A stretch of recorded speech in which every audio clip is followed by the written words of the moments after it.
Bienvenido una vez más a este último segmento de Hablemos Claro. Si nos acaba de sintonizar, estamos con la psicóloga Mayra Pereira y estamos hablando sobre el duelo. En el segmento anterior habíamos hablado un poco sobre el duelo anticipado. Y lo que queremos desarrollar con la doctora en este momento, duelo anticipado. Hablen un poquito de eso. Ok, el duelo anticipado, que también le llaman preduelo, es aquel duelo que no... Preduelo. Preduelo, sí. En algunos países se usa preduelo. Es aquel duelo donde participa no tan solo el familiar, sino también el enfermo. ¿Sí? Y como decía hace un rato, es un duelo que termina con la muerte, pero que no sabemos cuándo comienza, porque no todo el mundo lo elabora, entra en duelo anticipatorio.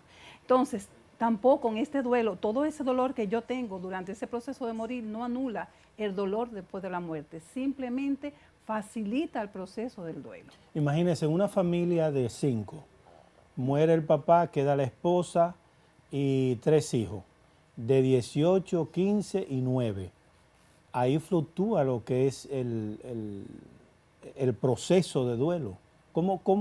Según su experiencia, ¿cómo es eso? Porque no todo el mundo es igual. Sin embargo, tenemos que tomar en cuenta la madurez también. Sí. Bueno, vamos a comenzar, ya que usted tocó ese punto, vamos a comenzar desde los niños.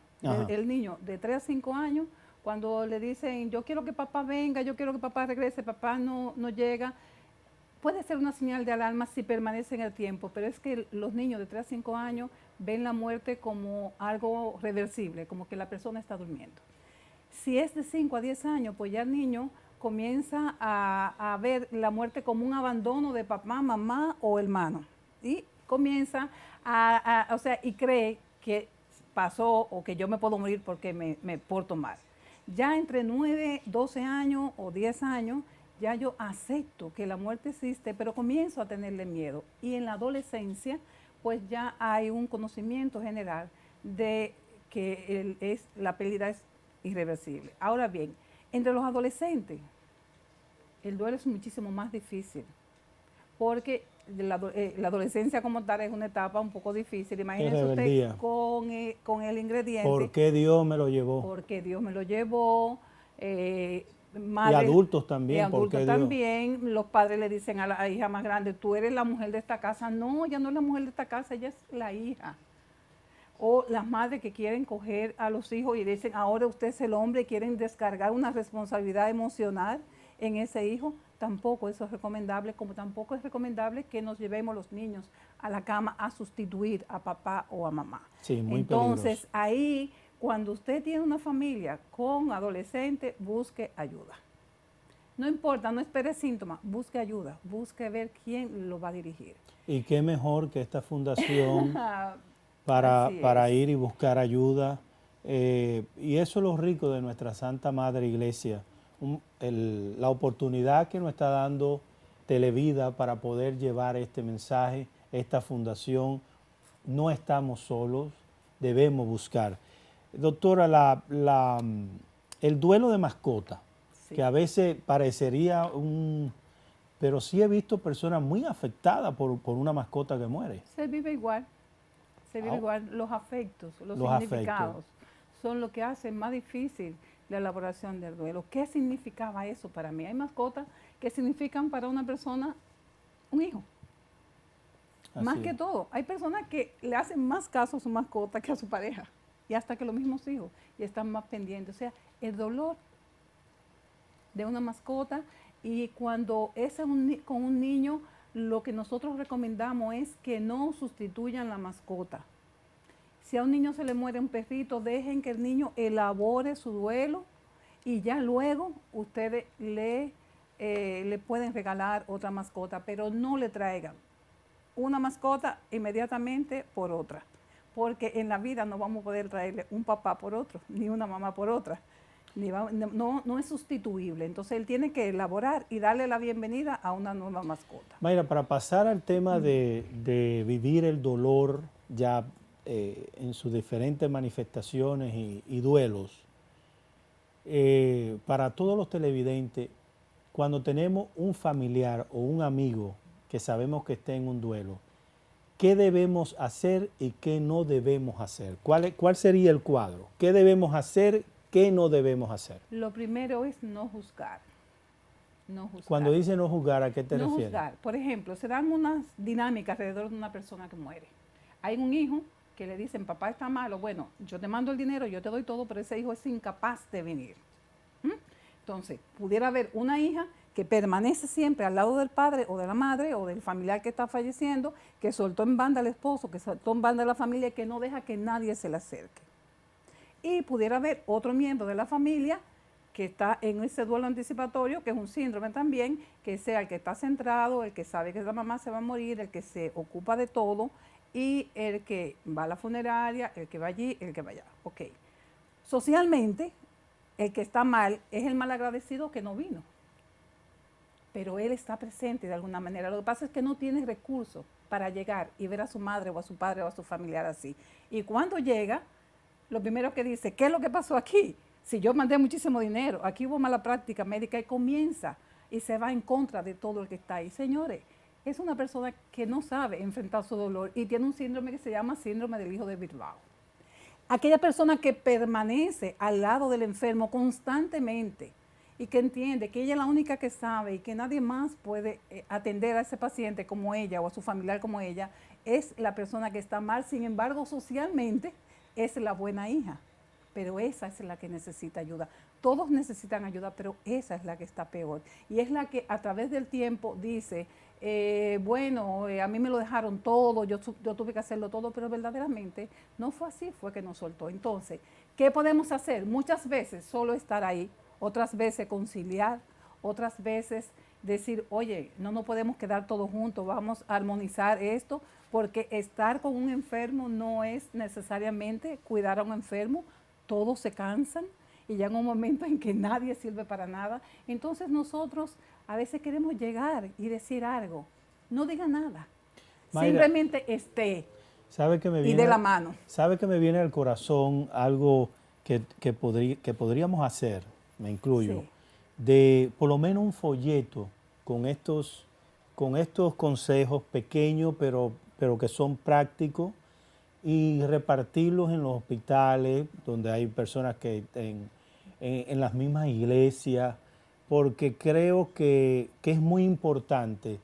y el grosso de la población no sabe esto. Sí. Es más, yo me declaro ahora mismo que estoy aprendiendo cosas, soy psicólogo, sin embargo estoy aprendiendo cosas que son muy interesantes, que está ahí pero que no sabemos y a veces que no sabemos cómo comportarnos, qué hacer. Entonces, si se hace un folleto, a lo mejor hay alguna imprenta que se ofrezca y hacemos un folleto de 3 caras, donde hayan esos puntos que es clave y que se pueda repartir para educar en una campaña de educación, porque esto es grave. Sí, es muy grave. Y hay familias inclusive que después quedan en enemistades porque no hay la conciencia de que hubo este duelo anticipado y no se supo manejar. Perfecto. Esa dinámica que se da alrededor de la muerte y el morir es horrible porque muchas veces quedan enemigos por eso mismo, porque la sociedad refuerza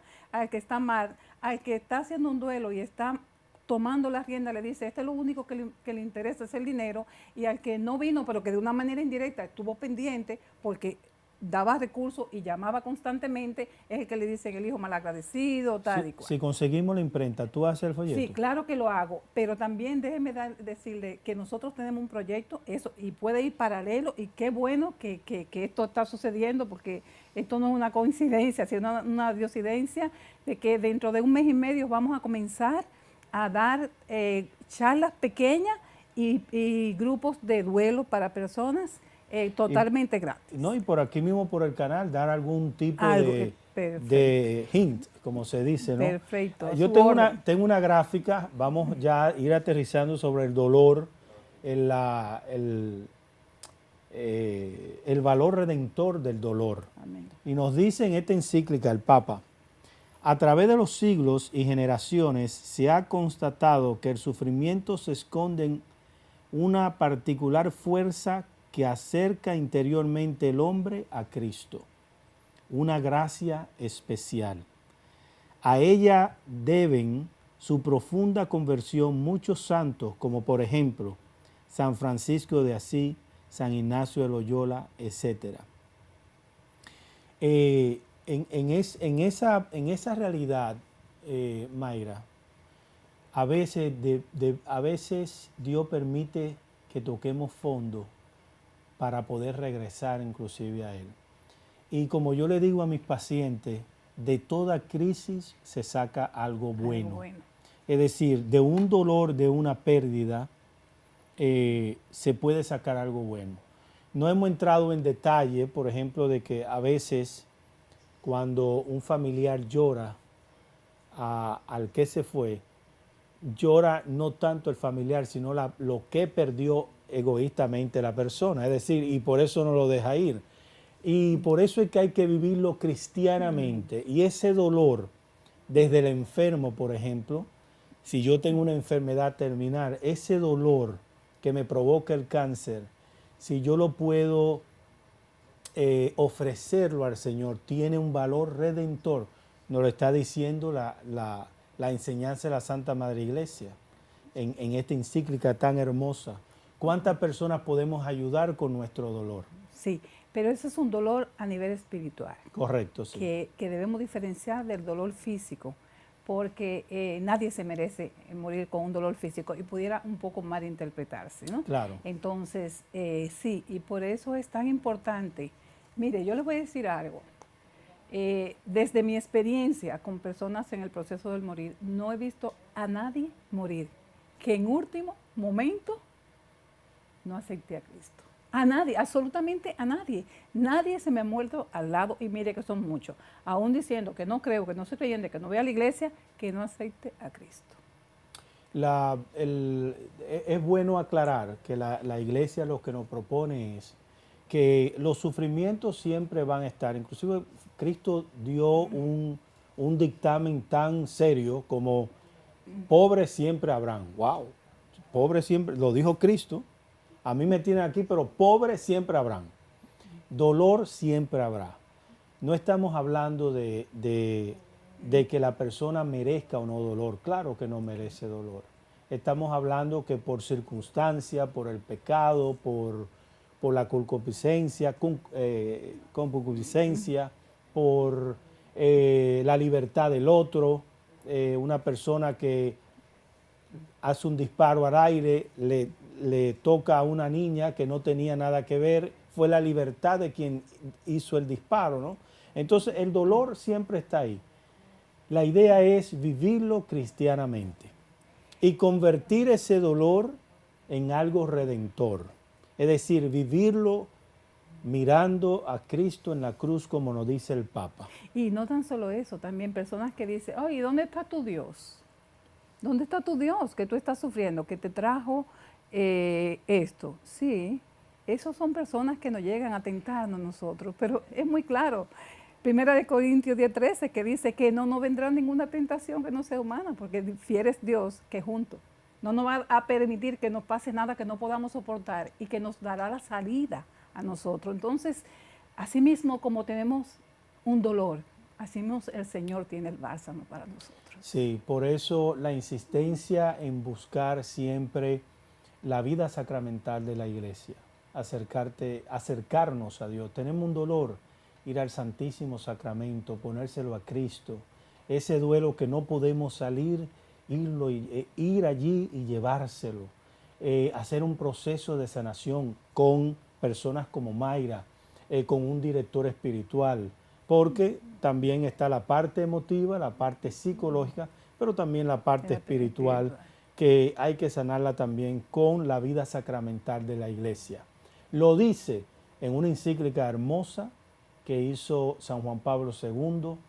¿Y por qué la iglesia nos llama a vivirlo cristianamente? Porque Cristo murió en la cruz, sufrió en la cruz por nuestros pecados, y ese dolor fue redentor. Cuando un familiar naturalmente parte a la casa del Padre, tenemos el dolor, sí, pero lo dejamos ir en paz. Y ese dolor lo transformamos en tener calor y fortaleza a los otros que a lo mejor están menos fortalecidos, ya tiene un valor redentor. Simplemente la persona se nos adelantó, porque para allá vamos todos. Y es muy importante que dejemos ir a la persona que ya, o sea, que le demos ese permiso, pero desde el amor, desde la fe y desde el reconocimiento. Y no perder la esperanza, porque en Cristo todo lo podemos. Vengan a mí los que están cansados y agobiados. Si ves que no puedes, necesitas ayuda, los teléfonos de Mayra están ahí. Y queremos darle la gracia a Mayra siempre. Pereira, muchas gracias. Y será hasta la próxima en una nueva entrega de Hablemos Claro. Dios le bendiga.